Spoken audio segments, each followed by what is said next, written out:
முருகா, என் அன்பு பிள்ளையே, திடீர் திருப்பமாக உன் துணையிடமிருந்து உனக்கு இப்போது அழைப்பு வர போகின்றது.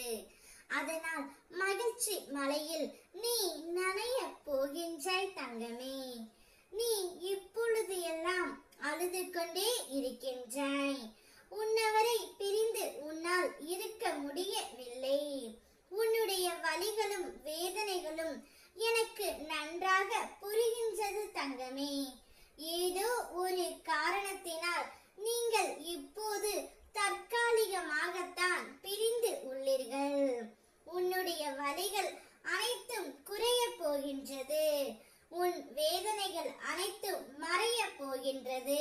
நீ சரியாக உண்பதும் இல்லை, சரியாக உறங்குவதும் இல்லை. ஒவ்வொரு நாளும் ஒவ்வொரு நொடியும் நீ உன் துணையை நினைத்து மிகவும் வருந்திக் கொண்டே இருக்கின்றாய். வாழ்க்கையில் ஒன்றை மட்டும் நன்றாக புரிந்து கொள் பிள்ளையே. தேடலை குறைத்துக் கொள்ள வேண்டும்.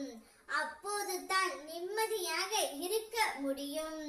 எதிர்பார்ப்பை தொலைத்துவிட வேண்டும். அப்போதுதான் மகிழ்ச்சியாக இருக்க முடியும். அதிகமாக பேசுவதை நிறுத்திக் கொள்ள வேண்டும். அப்போதுதான் மற்றவர்களால் நீ தேடப்படுவாய். உன்னுடைய எதிர்பார்ப்பு தான் உன்னை இந்த அளவிற்கு கஷ்டப்படுத்துகின்றது. உனக்கு உன் துணை மீது அதீத அன்பினாலும் அதீத உரிமையினாலும் நீ அவர்களிடமிருந்து அதிகமாகவே எதிர்பார்க்கின்றாய்.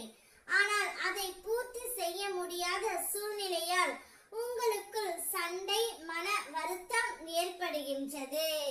அப்படி மன வருத்தம் ஏற்பட்டதினால் தற்போது பிரிந்து தவித்து வருகின்றீர்கள்.